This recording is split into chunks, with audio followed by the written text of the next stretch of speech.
घर की आर्थिक स्थिति से मैं बहुत परेशान थी। मैंने पशुपतिनाथ का व्रत किया, 3 पशुपति व्रत किया, कुबेरेश्वर धाम पहुंच गई, क्योंकि मुझे लोग कह रहे थे कि तुम्हारी उम्र ज़्यादा हो गई है और तुम केवल 12वीं पढ़ी हो। कहाँ बैठी है? हाथ हिलाओ बेटा, आ जाओ, आ जाओ, बेलपत्र ले जाना, आ जाओ। तुम केवल 12वीं पढ़ी हो और 41 साल की उम्र हो गई। कितने साल की?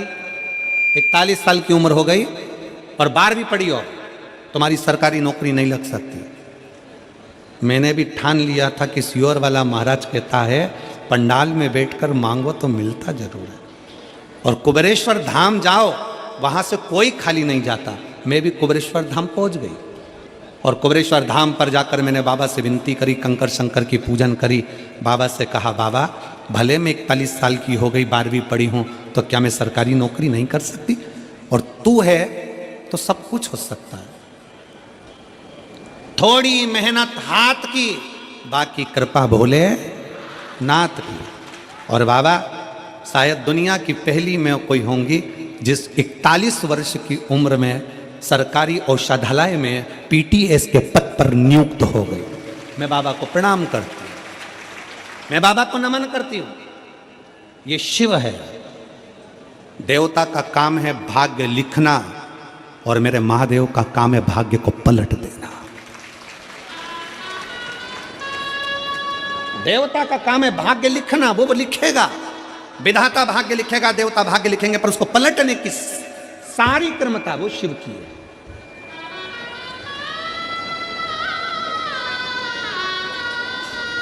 सारी। अब किस विश्वास के साथ में मैं कहूँ इन शिव भक्तों से, आप जो कथा सुनने के लिए बैठे हो ना, रात भर से इंतजार कर रहे हो, क्योंकि कल छठा दिन शिवरात्रि का दिन था, रात भर से इंतजार कर रहे हो, आपका विश्वास दृढ़ हो। और 2025 की पहली कथा हालेकोसा में होगी, छत्तीसगढ़ की इस भूमि पर। 4 तारीख से 10 तारीख तक कथा चलेगी जनवरी की, फिर 16 तारीख से कथा 16 जनवरी से 22 जनवरी तक सूरत गुजरात में होगी। सूरत गुजरात। जो हालेकोसा की कथा है वो पहले दिन की कथा 1 बजे से 4 बजे तक है, बाकी के पूरी कथा का समय 2 बजे से 5 बजे तक है। हालेकोसा में जो कथा है छत्तीसगढ़ में, दिल से सुनो और यहां से कहकर जाना, कथा 24 में सुन रही हूं, 25 में पत्र पहुंचना चाहिए, आपका पत्र वहां पहुंचना चाहिए, ये बाबा से कहकर जाना। भले बीच में 2-4 दिन हो, परंतु हमारा पत्र वहां पहुंचे, और ये विश्वास के साथ पहुंचे, आज के साथ उस पर दृढ़ता विश्वास करें। कोई कहे कि हम देवी की आराधना करते हैं, हम हो सकता है समय पर मंदिर ना जा सके, ज्योति तो जलाती होगी। कितनी माताएं बैठी हैं जो रोज अपने घर में आरती करती हैं, भगवान की दिया लगाती हैं, पूजन करती हैं, आरती करती हैं। सब लोग करते हो, रखो। अब तुम अगर ज्योति जलाते हो, दिया जलाते हो, तो वो भी तो ज्योतिर्लिंग का ही स्वरूप है, वही भी तो ज्योति है। शिव तुम्हारे भाषा से और तुम्हारे वेश से, तुम्हारे वस्त्र से नहीं रिश्ता, शिव तुम्हारे भाव से रिश्ता, भाव से। और फिर निवेदन है आप सबसे, चेहरा ऊंचा नीचा होगा चलेगा, नाक थोड़ी टेढ़ी होगी चलेगी, कान थोड़ा टेढ़ा होगा चलेगा, आंख थोड़ी बंद चालू होगी चलेगी, सोफा सेट में से 2 सोफे चले जाएंगे चलेगा।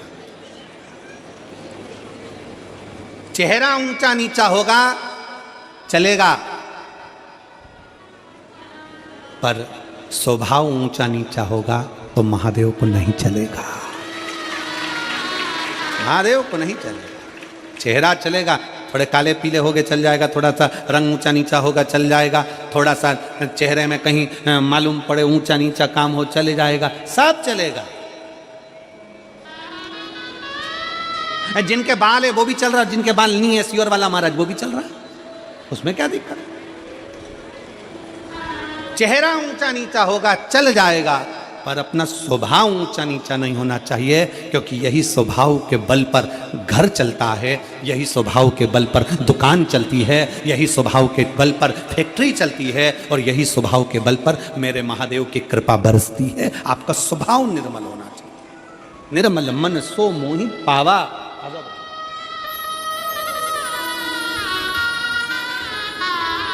बधाई हो बेटी, बहुत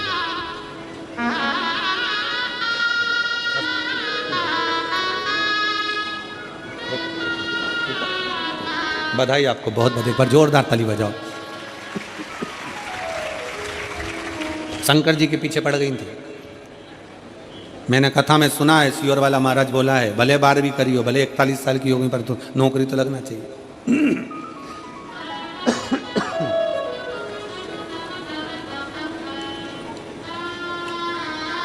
और होना चाहिए हमारे भगवान के भरोसे, उसके आश्रित, क्योंकि उसके बराबर दुनिया में कोई नहीं। बैठकर बाबा को अपने मन के भाव कहिए, हृदय से विनय करिए, निवेदन करिए। जहाँ जगह मिल जाए वहीं बैठ जाओ।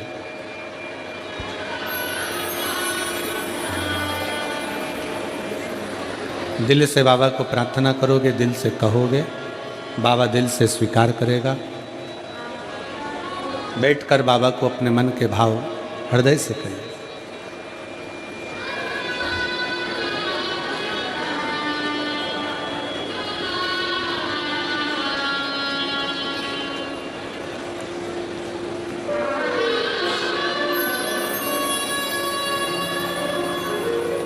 साथ में बोलेंगे, प्रार्थना करेंगे, विनय करेंगे।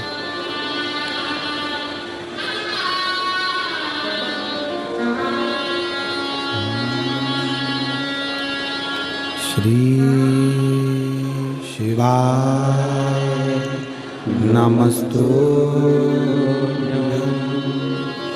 श्री शिवाय नमस्तुभ्यं। श्री शिवाय नमस्तुभ्यं। श्री शिवाय नमस्तुभ्यं।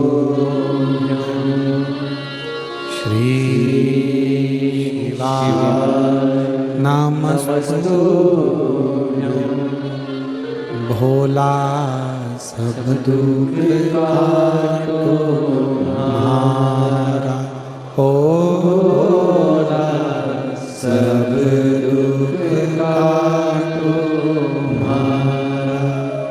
शिव शंकर जपो तेरी माला, भोले बाबा। जब एक व्यक्ति का विश्वास जाग, शिव नजदीक में हो। एक बार माता पार्वती जी भगवान शंकर के साथ में भ्रमण करती करती काशी प्रदेश पहुंचे।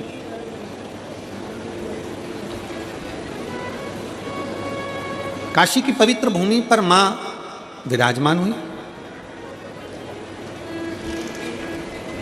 गंगा की धार को देखा,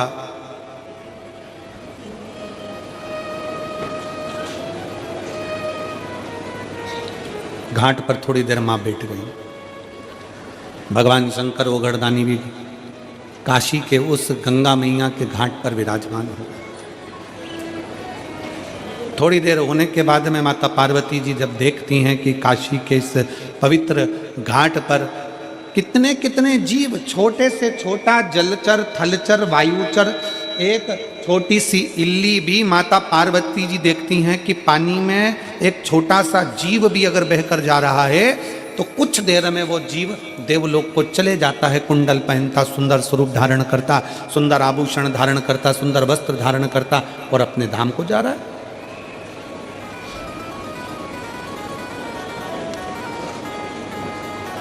माता पार्वती जी थोड़ा आश्चर्य में पड़ गई। कि मैं इतने सारे जगह पर होकर आई, सारे धामों में घूम कर आई, पूरी पृथ्वी पर भ्रमण करती हूँ, सब दूर घूमती हूँ, सब दूर जाती हूँ, पर जब से मैं काशी में आई हूँ और काशी के घाट पर बैठकर मैं जो दर्शन कर रही हूँ, ये गजब का दर्शन है कि कोई छोटी सी इल्ली है, छोटा सा जीव है, छोटा सा जलचर है, छोटा सा जीव काशी में तुरंत गिरा और देवलोक चले गए। समझ में नहीं आ रहा ये पार्वती जी को कुछ लीला।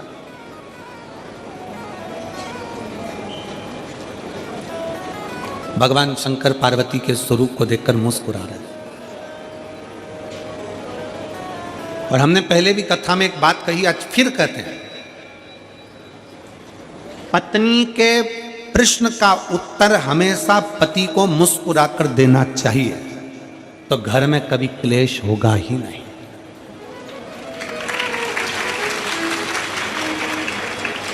जो तुम चिढ़कर बोले वही मुस्कुरा कर बोल दिए होते तो शायद विवाद होता ही नहीं। उसने प्रश्न करा और तुमने चिढ़कर उत्तर दिया। क्रोध में चिढ़कर उत्तर तो दोगे ना। मेरे जीजाओं, बिगर उत्तर दिए तुम सही से रह भी नहीं सकते, उत्तर तो तुम दोगे। पर इतना सा निवेदन है मेरे जीजाओं से कि अगर कोई प्रश्न जीजी ने करा है तो उसका उत्तर तो देना है। भले लेट दोगे, बाद में समझाओगे, लड़ाई होने के बाद नॉर्मल होकर उत्तर दोगे, कैसे भी दोगे, पर उत्तर तो तुम दोगे। तो वही उत्तर जो तुमने चिढ़कर दिया, क्रोध कर दिया, बहुत ज्यादा गुस्से में दिया, अगर वही प्रेम से दे दिया होता तो विवाद होता क्या? जम के तो बोलो जरा। नहीं, प्रेम से बोलो, स्नेहवश उत्तर दीजिए। और पूरी कथा को देख लीजिए, अमरनाथ की गुफा की कथा को देखिए। पार्वती जी सो गई, नैनों में नींद भर गई माता पार्वती जी के, नयन में नींद समाहित हो गई माता पार्वती जी के। और बाद में शंकर भगवान बोलते हैं हर हर महादेव। जैसे भगवान शंकर ने हर हर महादेव कहा तो पार्वती जी की निंद्रा जाग गई। और निंद्रा जागते से ही पार्वती जी ने शंकर जी को देखा और पूछती हैं, क्यों महाराज, कथा पूरी हो गई क्या? शंकर भगवान को गुस्सा नहीं आया। शंकर जी मुस्कुरा कर पूछे, क्यों पार्वती, तू क्या सो रही थी जो तुझे इतना भान नहीं है कि कथा पूरी हो गई? चलो वो भी जाने दो। महाकाल वन में, उज्जैनी में, अवंतिकापुरी में मेरे भोले बाबा घूम रहे थे छिपरा के तट पर। पार्वती जी ने प्रश्न किया, शंकर जी ने मुस्कुरा कर उत्तर दिए। अगर एक अच्छा गृहस्थी, घर में रहने वाला एक पति पत्नी अगर सही तरीके से शंकर और पार्वती के जीवन को देख लेना तो कभी घर में लड़ाई ना हो। जितने प्रश्न होते, जितने प्रश्न हो, पार्वती जी बोलती, शिव जी खुश होकर उत्तर देते। कितना सुंदर है। कंठ में जहर, सिर पे गंगा। कि दुकान पर तुम्हारे कंठ में कितना भी जहर हो, फैक्ट्री पर तुम्हारे कंठ में कितना भी जहर हो, संसार में कितना भी तुम विष पी रहे हो, कितना भी लोग तुम्हें अपशब्द कर रहे हो, कितना भी ताना दे रहे हो, कितनी भी कठिनता की जिंदगी जी रहे हो, शिव महापुराण की कथा कहती है, पर घर के अंदर आना तो सिर पे गंगा लेकर आना, अपने भेजे को ठंडा कर कर आना। अपने भेजे को ठंडा कर कर आओ। पर हम उल्टे हैं, घर में भेजा गरम और बाहर निकलते सी कूल कूल, एकदम ठंडे।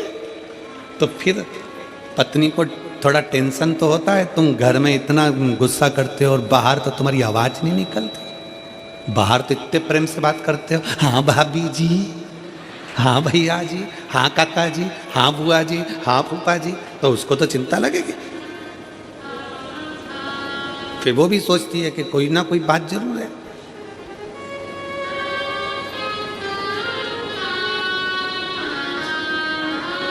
और फिर निवेदन है हमारा, शिव परिवार का एक एक अंश हमारे परिवार से जोड़कर देखो।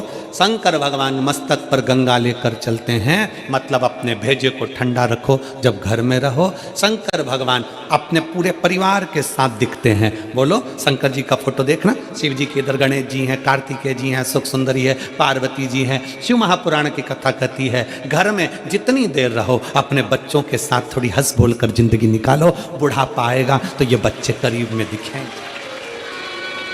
जो अपने बच्चों को बाल्यावस्था में भी दूर कर देता है, जो अपने बच्चों को दूर दूर रखता है, वो बच्चे फिर बुढ़ापे में नजदीक में नहीं आते, वो दूर रहना ही पसंद करते हैं और तुम्हें वृद्धाश्रम में भेज देते हैं। नजदीक लेकर आओ। हम बच्चों के नजदीक कब आते हैं? जब उसको डांटना होता है। पिताजी अपना फर्ज अदा करते हैं। ऐसा धुआं ना, ऐसा चनकटा दिया नहीं तो मुंडा इधर का उधर हो जाएगा। क्यों रे, तू वहां घूम रहा था? पिताजी जब बच्चे से बोलते हैं तब धड़धड़ा कर बोलते हैं। कभी कभी बच्चे को डांटने की जगह डांटो, पर कभी कभी रोज प्रतिदिन एक समय ऐसा निकालो कि अपने बच्चों के साथ सोफे पर पलंग पर बैठकर अलमस्ती के साथ में उन बच्चों के साथ खूब आनंद के साथ बातें करते हुए उसके अंदर के भय को निकालो। बेटा अपने दोस्तों को अपनी बात कह देता है, बेटा अपनी मम्मी को अपनी बात कह देता है, बेटा अपनी बहन को अपनी बात कह देता है, बेटा अपने मित्रों को कह देता है, अपनी मौसी के बुआ के लड़के को कह देता है, पर बेटा अपने बाप से नहीं कह पाता। क्यों? क्योंकि बाप ने इतना भय उत्पन्न कर रखा है।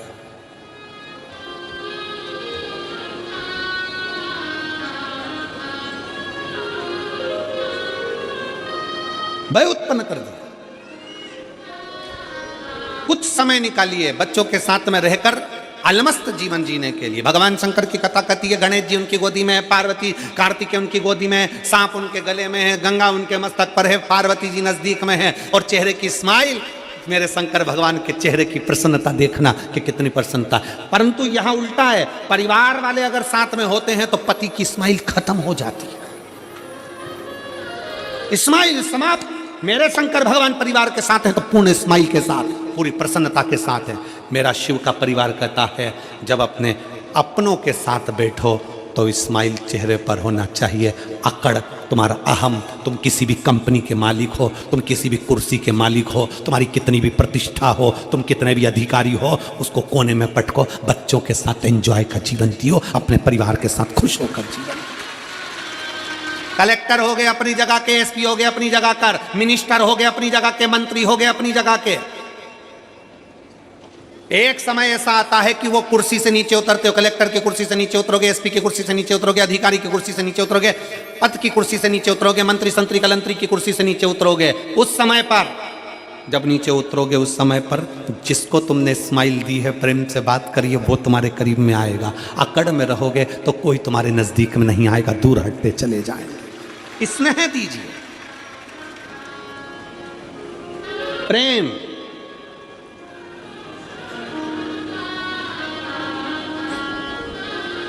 और मैं माननीय मुख्यमंत्री जी की धर्मपत्नी श्रीमती कौशल्या देवी सहाय जी को इसके लिए धन्यवाद देता हूं। आपका स्नेह, आपकी वात्सल्यता, आपकी शिव भक्ति जो 4 साल पहले थी, वो 4 साल बाद भी, आज भी आप जमीन पर जो बैठकर कथा सुन रहे हो, आपकी शिव भक्ति वही की वही है। उसके लिए साधुवाद है, बहुत बहुत धन्यवाद देता हूं मैं आपको इस चीज़ के लिए, बहुत साधुवाद। जो 4 साल पहले आप कथा सुनते थे वैसे की वैसे ही आज कथा के पंडाल में दिखते हो तो बड़ी खुशी होती है, जो 4 साल पहले दिखते थे। इसके लिए एक बार जोरदार ताली बजाइए उनको, बहुत बहुत धन्यवाद है, बहुत साधु साधु का आपकी सहजता होना चाहिए। परिवार में खुश होकर रहिए।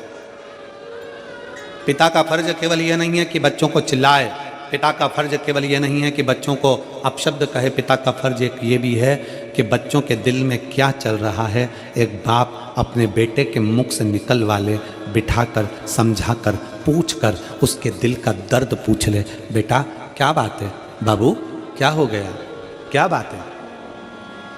मम्मी से बेटा 500 रुपये मांगता है और पापा से नहीं मांग पाता, क्यों? बेटा ऐसा होना चाहिए, बाप से प्रेम ऐसा होना चाहिए कि बेटा कह दे, पापा मुझे 500 रुपये की ज़रूरत है, और पापा कहें क्या करेगा 500 का, चल मेरी बात करा स्कूल में, चल मैं बात करता हूँ, मैं देता हूँ, मैं करता हूँ, चल मैं कर। शंकर भगवान काशी के घाट पर बैठकर पार्वती जी को प्रेम से उत्तर दे रहे हैं। मुस्कुराकर उत्तर दीजिए, क्रोध में नहीं।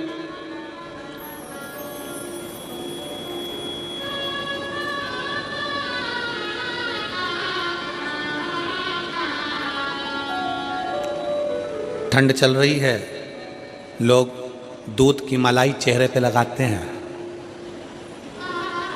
हमने कहा क्यों लगाते हो? कि फटे।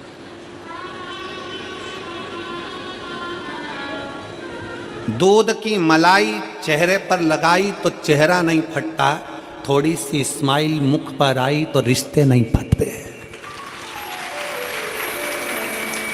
रिश्ते नहीं फटते। चेहरे पर अगर मलाई लगाते हो तो चेहरा नहीं फटता है, तो चेहरे पर स्माइल रहेगी तो संबंध रिश्ते नहीं फटेंगे, जुड़कर चलेंगे। आपके चेहरे की प्रसन्नता जोड़ती, आपके चेहरे की प्रसन्नता।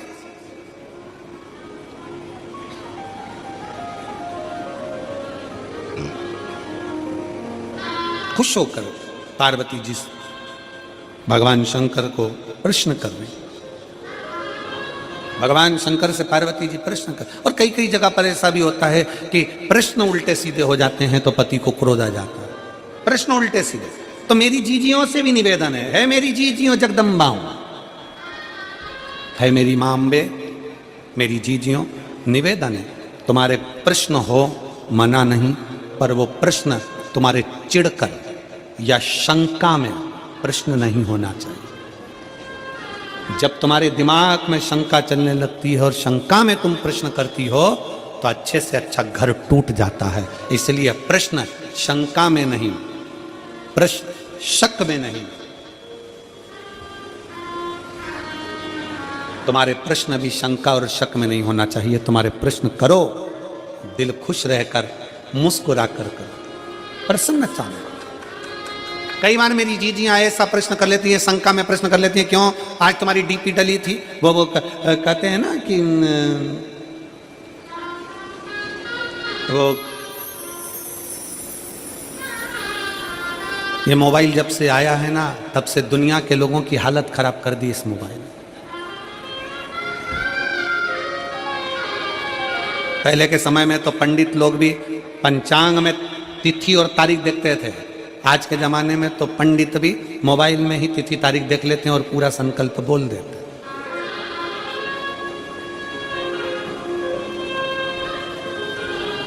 मोबाइल आया, पंचांग गया। पहले लोग छोटा सा रेडियो रखते थे कान में सुनने के लिए। बोला तुम्हारे पास भी होगा इतना छोटा सा, उसमें से कैसेट लगा सुनते रहो। था कि नहीं था? अब मोबाइल आया, तब से किसी के पास रेडियो देखा? मोबाइल आया, पंचांग गया, मोबाइल आया, रेडियो गया। पहले लोग छोटा सा कैमरा रखते थे, इतना बड़ा कैमरा, जहां कहीं घूमने जाते थे कैमरे से फोटो खींचते थे। जब से मोबाइल आया, किसी को कैमरा देखा, कैमरा गया। मोबाइल आया, कैमरा गया।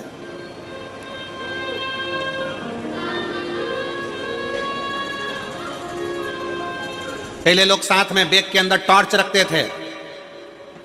अब कोई टॉर्च रखता है क्या? जम के बोलो, नहीं। मोबाइल आया, टॉर्च गई।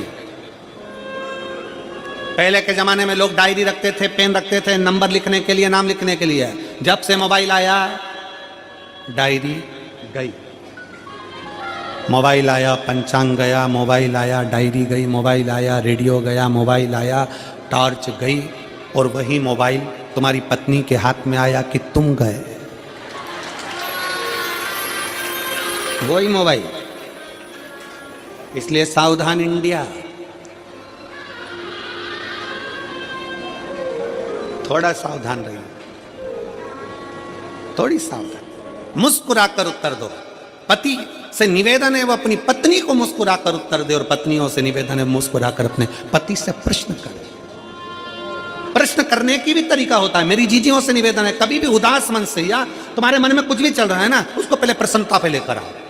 पर तुम्हारी आदत, कई लोगों की आदत रहती है जो मन में चल रहा है, कई लोगों की आदत रहती है। कल कथा में हमने कहा था पुरुष और स्त्री में एक अंतर होता है। पुरुष यहां से सुनता है, यहां से निकाल देता है। स्त्रियां दोनों कान से सुनती है, मुंह से निकाल देती हैं। वो दोनों कान से सुनती है, एक कान से इधर से सुनेगी, फिर दूसरा कान लगाएगी। सास ने क्या कहा, ससुर ने क्या कहा, ननद ने क्या कहा, भाभी ने क्या कहा, रिश्तेदार ने क्या कहा, नातेदार ने क्या कहा। आधे से ज्यादा घर की लड़ाई, घर के पति पत्नी की खुद की लड़ाई कुछ भी नहीं है। आज के जमाने में घर की पति पत्नी की बिल्कुल लड़ाई नहीं है। लड़ाई किसकी है? पत्नी को कोई कुछ बोलकर चले गए, तुम्हारी मम्मी ने ये कर दिया, तुम्हारे पिताजी ने ये कर दिया, तुम्हारे भाई ने वो कर दिया, तुम्हारी भाभी ने वो कर दिया। पति बेचारा कहता है तो दूसरे के चक्कर में क्यों झगड़ा करती है जगदम्बा, अपन दोनों की कभी लड़ाई नहीं होती तो दूसरे के चक्कर में लड़ने बैठ जाती है। अपना प्रेम बढ़ाओ ना।